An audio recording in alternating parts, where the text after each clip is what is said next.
मेरा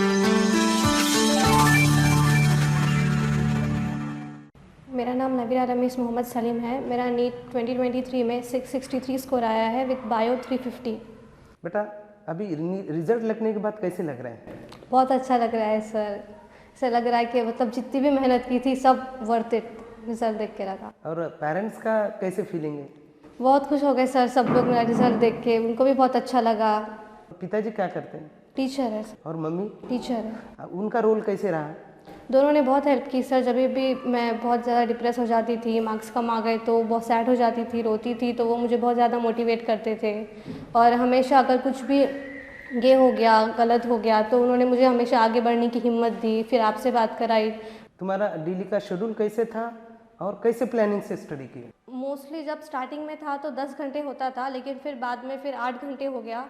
लेकिन सर हम कितना पढ़ते उससे ज़्यादा इम्पॉर्टेंट है हमने जितना भी पढ़ा उसमें से हमें कितना याद रहा। मतलब क्वालिटी इम्पॉर्टेंट है, क्वांटिटी नहीं। मैं पहले क्वांटिटी पे फोकस करती थी, बट बाद में मुझे समझा कि क्वालिटी ज़्यादा इम्पॉर्टेंट है। पर्टिकुलरली फिजिक्स, केमिस्ट्री, बायो के लिए कौन से सब्जेक्ट, कौन से बुक्स यूज़ करना?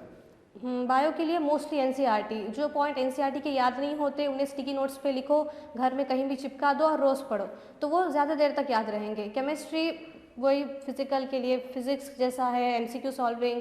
और इनऑर्गेनिक के लिए बायो की तरह ही करना पड़ता, मेमोराइजेशन पार्ट है। और ऑर्गेनिक के लिए मोस्टली दूसरे बुक रेफ़र नहीं करना, क्योंकि हम जितना अदर बाहर जाएंगे एनसीईआरटी से उतना हम कंफ्यूज होने वाले हैं ऑर्गेनिक के लिए। कभी डिप्रेशन आता था ये 2 साल में? हाँ आता था। तो उसको कैसे मैनेज करते? थोड़े टाइम के लिए कुछ बुक हाथ में लेने का मन नहीं करता था, ऐसे अकेले बैठ जाना, रोना। बट फिर बाद में मम्मी समझाती थी, पापा समझाते थे, फिर से उठना, फिर से बुक हाथ में लेना एंड अगेन अपने आप को तैयार करना कि नहीं, I can not give up. अभी जो बच्चे एग्ज़ाम देने वाले उनके लिए क्या कहना चाहेंगे? मैं अभी जो नीट देने वाले उन बच्चों को ये बोलना चाहूँगी कि क्वांटिटी से ज़्यादा क्वालिटी पे फोकस करें। आप जितना पढ़ रहे हो उसमें से आपको कितना याद रहता है ये ज़्यादा इंपॉर्टेंट है रैदर दैन कितने चैप्टर्स कवर हुए। तुम्हारा टाइम मैनेजमेंट कैसे करते थे एग्ज़ाम के टाइम पे? एग्ज़ाम के टाइम पे सबसे पहले बायो सॉल्व किया था और उसके बाद फिज़िक्स एंड देन लास्ट में केमिस्ट्री, क्योंकि मुझे लगता था केमिस्ट्री मेरे लिए थोड़ा डिफ़िकल्ट हो सकता है और इसलिए मैंने केमिस्ट्री लास्ट में किया था। तो तुम्हारा कितने टाइम पे पेपर हुआ या पहले टाइम पे हुआ? पेपर मेरा जल्दी हो गया था सर, एक आधे घंटे पहले हो गया था पेपर। फिर जो क्वेश्चंस मुझे नहीं आ रहे थे मैंने उन पर फिर से सोचा एंड फिर लास्ट में मैं आई वॉज जस्ट छोड़ दो, अब हो गया। What is the role of your parents in your success? बहुत ज़्यादा इंपॉर्टेंट रोल है सर। मेरी मम्मी जब तक मुझे खुश नहीं देखती थी, वो मुझे बार बार समझाती रहती थी, बार बार मेरे आसपास आती रहती थी, क्या हुआ क्या नहीं हुआ, कैसा चल रहा, बार बार पूछती रहती थी, आपसे बार बार टच में थी। पापा भी मुझे बहुत ज़्यादा एक मोटिवेट करते थे कि जाने दो, इस बार नहीं हुआ अगली बार हो जाएगा, इस एग्ज़ाम में नहीं आया अगले एग्ज़ाम में अच्छे मार्क्स आ जाएंगे। हाउ टू मिनिमाइज और how to remove your depression? Depression remove करने के लिए मैं सर कुछ कभी मोटिवेशनल वीडियोस देख लेती थी यूट्यूब पे, या कभी अगर मेरे दिमाग में जो भी थॉट्स आ रहे हैं मैं उन्हें लिख लेती थी। लिखने के बाद वो चीज़ें दिमाग में घूमना बंद हो जाती है। फिर मैंने ये भी अपने सेल्फ मोटिवेशन बेस्ट मोटिवेशन है सर। अगर हम अपने आप को मोटिवेट नहीं कर सकते ना तो दुनिया में कोई हमें मोटिवेट नहीं कर सकता। और आगे MBBS कंप्लीट करने के बाद what is your next plan? PG and then MD cardiologist इंशाल्लाह। तुम्हारा 10th का स्कूल सेमी था या उर्दू था या English medium? English medium sir. कहाँ से था? New modern English. और कितना परसेंटेज था? 99%। अभी क्लास में जो हमने एग्ज़ाम लेते थे, जो टीचिंग करते थे, उसका कैसे फ़ायदा हुआ? क्लास में जो टीचिंग होती थी उन पे क्लास में ही फोकस करना चाहिए। जो सर पढ़ा रहे वो साथ साथ एनसीईआरटी में अंडरलाइन करना चाहिए, जो आता नहीं है वो नोट करके लेना चाहिए। फिज़िक्स में भी हमें सबसे पहले तो थ्योरी इंपॉर्टेंट रहती है। जब तक थ्योरी परफेक्ट नहीं हुई एमसीक्यू में हम अटक जाते। तो सबसे पहले सर जब पढ़ा रहे तो कंसंट्रेशन से सुनना चाहिए और उसे कम्प्लीटली नोट करके लेना चाहिए और बाद में फिर घर पे जाके उसी टॉपिक पर एमसीक्यू सॉल्व करना ज़रूरी है। बहुत बच्चे 10वीं होने के बाद इधर उधर भागना शुरू कर रहे कि मैं कोटा जाऊं या इधर उधर जाऊं। तुम परभनी क्यों चॉइस की और हमारा क्लास क्यों चॉइस की? सर, एक तो मैं अकेले रह के पढ़ नहीं सकती थी, ये मुझे पता था। मेरे पेरेंट्स का मुझे बहुत ज़्यादा सपोर्ट रहा है। जब पेरेंट्स सामने रहते, वो हम पे नज़र रखते, तो वो जो नज़र रखते, वो बहुत इम्पोर्टेंट होता है, बच्चे क्या कर रही है देखना। अगर मैं कोटा चली जाती या नांदेड़ चली जाती या लातूर चली जाती, हो सकता था कि फ्रेंड सर्कल मेरा अच्छा ना हो, जिसकी वजह से मैं कोई गलत रास्ते पे लग जाऊँ या फिर कभी ऐसा हो जाए कि मैं पढ़ाई के रास्ते से हट जाऊँ। तो ये मैं नहीं चाहती थी होना, इसलिए परभनी में रहना, मेरे पेरेंट्स के सामने पढ़ना मुझे अच्छा लगा। तुम्हारे जो फ्रेंड्स थे उनका उसमें कुछ तुम्हारे मार्क्स में कुछ रोल है, कैसे सपोर्ट किए तुमको? मेरे फ्रेंड्स ने सर मुझे बहुत सपोर्ट किया है। अगर कभी जैसे पेपर डिस्कशन होता है क्लास के बाद, तो सब फ्रेंड ग्रुप मिलके पेपर डिस्कस करते थे। वो डिस्कशन का बहुत फ़ायदा होता है, उससे हमें याद रहता कि हमें कौन सा क्वेश्चन नहीं आया, अरे इसमें हमने क्या गलती कर दी, कोई कुछ और गलती करता है, कोई कुछ और गलती करता है, जिसकी वजह से हमारी भी गलतियाँ सुधर जाती है। चलो, what is the your planning of last month of NEET exam? जिस जोश से हमने स्टार्ट किया था सर, इस प्रोसेस को उसी जोश से एंड करना ज़रूरी है। तो माँ बाप की तुमको क्या लगता है कि माँ बाप ने क्या करना चाहिए थोड़ा? हर एक बच्चे की अलग कैपेसिटी होती है सर, हर बच्चे में अलग टैलेंट होता है, उस बच्चे के टैलेंट को समझना चाहिए। ज़रूरी नहीं कि हर बच्चा टॉपर के जितना ही होशियार हो, हर बच्चे के अंदर अलग टैलेंट है। अगर आप किसी फ़िश की उसको उड़ने के काबिलियत से टैलेंट देखोगे तो वो ज़ीरो है, क्योंकि उसमें उड़ने की काबिलियत है ही नहीं। उसके अंदर तैरने की काबिलियत है, उसके अंदर टैलेंट अलग है। तो हर बच्चा अलग होता है। माँ बाप ने अपने बच्चों को प्रेशराइज़ नहीं करना चाहिए कि तू अच्छे ही मार्क्स ला। बेटा, तुम्हारे लिए हमारे तरफ से बहुत बहुत शुभकामनाएं। Thank you. नमस्ते सर। नमस्ते। नवीरा ने नीट 2023 में 663 स्कोर लिया। अभी तुमको कैसे लगता है, तुमको फैमिली के लिए कैसे लगता है? अल्हम्दुलिल्लाह, अल्लाह का बहुत बड़ा करम है, एहसान है मालिक का। हमारे को जो बहुत बहुत खुशी हुई, हमारे पूरे घर में खुशी हुई, हमारे पूरे ख़ानदान में खुशी हुई। और हम जो तो बच्ची की जो तो मेन बात यह है कि बच्ची की मेहनत आज उसके जो तो कामयाबी पे जो तो उसके कदम चूमे। और हमारे मेरे मालिक का लाख लाख एहसान अजीम है, जो उसको जो तो उसके जो ख्वाब था, उसका जो सपना था, उसका जो बेसिक था, वो आज उसके मकसद में कामयाब हुई। और हमारे पूरे रिलेटिव्स, पूरे हमारे रिश्तेदार उसको मुबारकबादों के फ़ोन आ रहे हैं और पूरा ख़ानदान हमारा खुशी पे झूम उठा है। फ़ोन आने के बाद कैसे लगता है? तुम्हारे बच्चे ने इतने मार्क्स लिए तो तुमको कैसे लगता है? हमको तो बहुत अल्लाह का एहसान मानते हैं, अल्लाह का शुक्र मानते हैं हम। अल्हम्दुलिल्लाह, मालिक ने हमारे पर बहुत बड़ा करम किया, जो हमको जो तो इतनी अच्छी जो तो बच्ची जो तो होशियार टैलेंट हमारे घर में जो तो हुई। तो इसकी वजह से हमारे बाकी के जो तो जो छोटे बहन भाई है इसके, वो भी इसके राह पे इंशाल्लाह चलने की हमारी ये ख्वाहिश है। तुम्हारा डेली का शेड्यूल बहुत बिजी था, जाना आना, हाँ जी। तब भी तुम बच्चों के तरफ इतना कंसंट्रेशन करते थे, हर बार आके मिलते थे, मार्क कम ज़्यादा आए तो भी बात करते थे, वो कैसे मैनेज करते थे? हमारा एम्स तो वही था, बच्ची को जो तो उसके मकसद में कामयाबी मिलना, अल्लाह ताला से यही दुआ दिन और रात करते थे।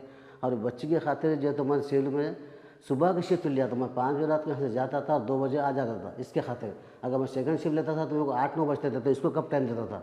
इसके खातिर इसकी मम्मी ने, हम दोनों ने भी सुबह की शिफ्ट लिए थे ख़ास। और 5 बजे रात से हम घर से निकल जाते थे, 7 बजे सीलू पहुँच जाते थे। और 7 से 12 शिफ्ट करके हम 2 बजे परभनी में आ भी जाते थे। सिर्फ इसके मतलब पूरे बच्चों के खातिर, हम कि घर में टाइम मिलना अपने को, हमारा नींद का हमारा कुछ भी हो, लेकिन बच्चों की खातिर हम जो तो ये शिफ्ट सुबह के लिए थे ख़ास हमने। यस। अभी पेरेंट्स के लिए क्या कहना चाहेंगे? अभी you are ideal parents. Parents के लिए तो मैं यही कहूँगा कि बच्चों पर जो ध्यान देना ज़रूरी है, और जो तो बच्चों को जो तो मोबाइल से दूर रखे। मोबाइल तो फ़ायदेमंद चीज़ है, लेकिन मोबाइल नुकसानदेह भी उतना है। मोबाइल एक टाइम पर इस्तेमाल करो, उसको बेजा इस्तेमाल मत करो। नींद भी ला रही है, 24 मोबाइल देख रहे, तो ये अपना वक्त ज़ाय हो रहा है। जैसे ये बच्ची हमारे यहाँ, बच्ची बोलती थी जल्दी सो जाना, सुबह जल्दी उठना, ये सही तरीक़ा है। देर तक जगना और देर तक सोना ये तरीक़ा बराबर नहीं है, इसमें टाइम वेस्ट होता है अपना। ये बच्चे क्लास में बहुत ईमानदारी से पढ़ते थे, हर एक एग्ज़ाम ईमानदारी से देते थे, वो उनके अंदर ईमानदारी कैसे पैदा की? यह मेरे मालिक का बहुत बड़ा करम है, अल्लाह का एहसान है मेरा अल्लाह ताला का, कि अल्लाह ताला ने जो तो हमारे घर में दीन का माहौल है, तो इसलिए हम जो तो मियाँ बीवी, हमारे बच्चे, हमारे इनके जो तो भाई मामू, हमारे भाई, हमारे सब जो तो हम नमाज से जुड़े हुए हैं, दीन से जुड़े हुए हैं बहुत। ये आपको भी मालूम है, आपने भी खुद देखे थे रमज़ान में आपने बोलते कि कोई गरीब और गुरबा है तो 10 कैंडिडेट मेरे पास लाओ, मैं उनकी मदद करूँगा। ये आप सब जिक्र हुआ था अपने उधर के बिल्डिंग में। तो ये अल्लाह ताला का बहुत बड़ा करम है, एहसान है कि हमारे घर में जो तो दीन का माहौल है, इसलिए हम जो तो दीन के रास्ते पे चले। तो बच्चों में वो खुद ही जो तो दीन का माहौल अल्लाह ने पैदा किया, तो वो इसलिए ईमानदारी उनके अंदर आ गई। यस सर, बहुत बढ़िया, बच्चे बहुत अच्छे निकले, उसके लिए तुमको बहुत बहुत मुबारक। नमस्ते। हाँ नमस्ते सर। नवीना ने नीट 2023 में 663 स्कोर लिया, तो उसमें तुमने उनको कैसे बनाया यहाँ तक? मेरी बच्ची में सुनने की सलाहियत थी शुरू से भी, ये बात की मुझे बहुत खुशी होती थी कि मैं जैसा बोली वैसा सुन लेती थी वो। अल्हम्दुलिल्लाह अल्लाह ताला ने मेरी भी ख्वाहिश थी और मेरी दुआ भी सुन ली अल्लाह ताला ने। मैं अल्लाह का शुक्र अदा करूँगी। और मैं कभी भी जब भी स्कूल को जाती तो उसको बोल के जाती, इतना करना है बेटे। तो बच्ची बराबर मेरा सुन के उतना करके रखती थी। तो मुझे ये खुद बचपन से ये आदत उसके अंदर होने की वजह से आज उसका ये फ़ायदा हुआ और उसको अल्लाह ताला ने इतनी अच्छी कामयाबी दिया है। रिजल्ट जब लगा, जब देखे, तुमको कैसे लगा? बहुत ज़्यादा खुशी हुई कि मेरा जो ख्वाब था, बच्ची का भी जो ख्वाहिश थी, बच्ची बार बार बोलती थी कि मम्मी मैं इतना कर सकूँगी कि नहीं। तो मैं उसको हिम्मत दिलाती थी, बेटे आप मेहनत करो, रिज़ल्ट की परवाह मत करो, अल्लाह ताला कामयाबी देने वाला है। तो जब मुझे रिज़ल्ट मिला तो मुझे बहुत ज़्यादा खुशी हुई कि बच्ची की जो ख्वाहिश थी आज वो पूरी हो गई। ये जो रिजल्ट लाया, ये तुम्हारा प्लानिंग था पहले से? मैं हर बार देखता था कि तुम फ़ोन पे बात करते थे या आके मिलते थे। हाँ। तो आगे का क्या प्लानिंग है? आगे का तो अब और मैं ज़्यादा बच्चों को प्रेशराइज नहीं करूँगी। अब बच्ची की ख्वाहिश भी छोड़ी, वैसा बच्ची की ख्वाहिश भी है कि आगे पढ़ के कुछ अच्छा काबिल बनना। इंशाल्लाह उस ख्वाहिश में बच्ची कामयाब होंगी क्योंकि उसके अंदर कुछ जुस्तजू और शौक़ है। रमज़ान के टाइम पे उनका शेड्यूल कैसे मैनेज किए तुमने? बहुत धूप था, मैंने इसके पहले बोला था कि 23 मार्च से 23 अप्रैल तक, ठीक है। ये धूप में भी बच्चों को कैसे मेंटेन किए तुमने? रमज़ान में रोज़ा रखने का रहता था तो बच्ची को यूँ भी तो गर्मी की वजह से दिन में तो गर्मी परेशान हो जाते थे, ट्यूशन का टाइम रहता तो हम रात में है तो ज़्यादा जगते थे और उनको बोलते थे कि बेटे रात में ज़्यादा पढ़ाई करो और दिन में है तो ट्यूशन करके थोड़ा आराम कर लो। तो ऐसा बच्चे फिर वैसे उस तरह से हमने मैनेज करे रमज़ान का। बहुत बच्चे सोशल मीडिया से, मोबाइल, टीवी, इससे बहुत बच्चे परेशान हो रहे हैं और अलग मार्ग से जा रहे हैं। तो उसके लिए क्या करना चाहिए पेरेंट्स? और मम्मी पापा भी बहुत बार, मम्मी है तो कुछ सीरियल देख रहे हैं या पिक्चर देख रहे हैं और बहुत ज़्यादा उनको फ्रीडम दे रहे हैं, तो उनके लिए क्या करना चाहिए? वो फ्रीडम तो बच्चों को नहीं देना चाहिए। अगर बच्चा बाई चांस लेके बैठा है तो उनके पास बाजू में आके बैठ जाना चाहिए, अपने मसरूफियात छोड़ के, अपने काम छोड़ के। तो बच्चों को भी लगता है कि नहीं अपने बाजू अपने पेरेंट्स बैठ गए तो वो ये चीज़ों को छोड़ते रहते, आहिस्ता आहिस्ता ये चीज़ें उनसे हटते रहती। और हमने उसको प्रेशर से नहीं बोलना चाहिए, मोहब्बत से समझाना चाहिए और है तो उनके साथ ज़्यादा रहे तो वो चीज़ें ये खुद ब खुद छूट जाएगी। यस, तुम्हारा सेलू में अच्छा घर था, मकान था, तब भी ये छोड़ के तुम एजुकेशन के लिए आए, बराबर है। तो तुमको नहीं लगता था कि वहाँ पे ही करना चाहिए या परभनी छोड़ के इधर उधर जाना चाहिए? नहीं, हमको इसका 10th का रिज़ल्ट आने के बाद बहुत सारे लोगों ने बोले कि बच्चे बहुत टैलेंट है और उसको लातूर जैसे मुकाम पर रखो। लेकिन हमने आपके बारे में सुना था, मेरे बहुत से रिलेटिव के भी यहाँ पर आपके पास पढ़े और वो इंशाल्लाह अच्छे बने।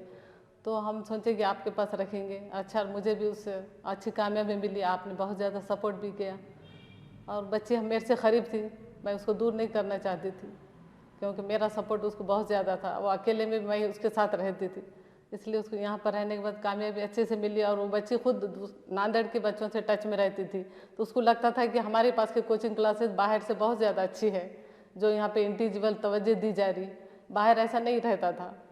तो उसको हमको यहाँ लगा कि है सब कुछ मिल रहा तो फिर बाहर जाने की क्या ज़रूरत है। यस, और ये लड़कियों के लिए तुमने बहुत अच्छा उनके ऊपर संस्कार दिए, इसलिए तुमको भी कॉन्ग्रेचुलेशन।